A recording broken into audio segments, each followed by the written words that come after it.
On Sunday, here is Mother Clare's experience while visiting heaven. At first the music lifted me like an updraft on wings, Mother Clare began. I kept seeing a white dove and thought that was me, because I had the sensation of the wind lifting my wings.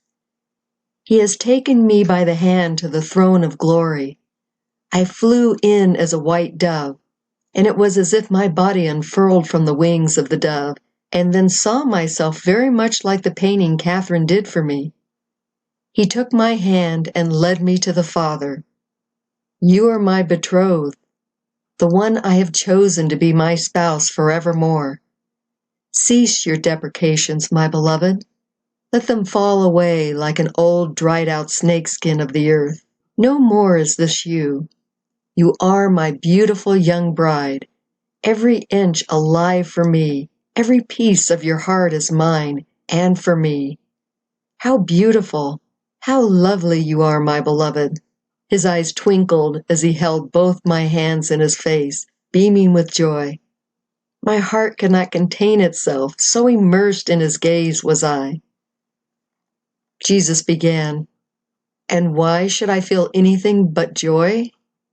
You have become the bride of my dreams, a monument, a memorial to my grace at work, transforming a little one, a very, very little one.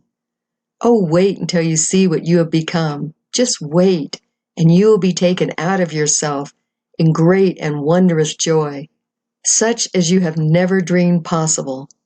You will experience joy without measure and without end."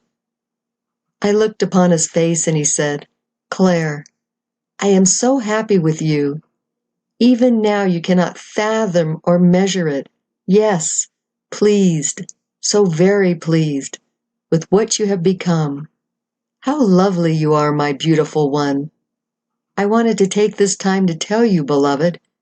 Yes, you are so pleasing to me, and in a very short while you will know it with all your being. Lord, I long to see your face clearly. I do not want you to pass out." I waited, and his face became clearer and clearer, but the meekness of his demeanor was so humbling.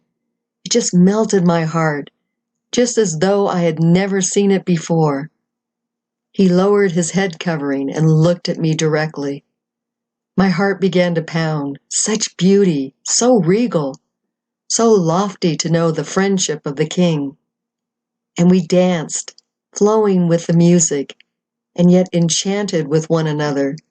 He gently directed my body in each movement and turn. It flowed, shimmered, and was heavenly. Then we began to fly around above heaven, all the homes and parks, trees and streams. There was even a neighborhood with houses and trees, like Dennis the Menace movie. I began to feel sadness because it reminded me of Illinois. Jesus spoke up immediately. "There is no sadness here, Clare, not even the least little bit. These memories and impressions you carry in your heart, they will be healed and filled with new inspirations." Then I saw my father sitting at a piano with me.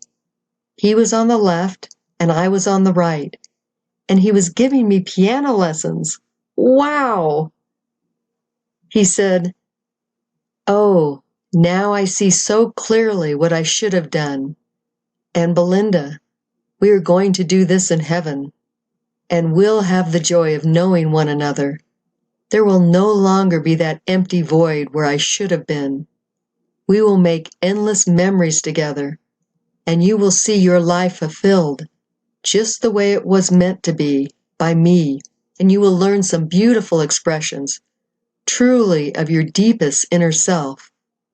Yes, beloved child of God, we will create and share our creations together. You will find happiness and fulfillment for that void, and it will be no more. Oh, I don't know what this means, but I'm so looking forward to it. My heart is bursting at the seams." Yes, our God will rewrite history, and you will be barren in that place no more, and forever. And that was the end of Mother Clare's heavenly trip.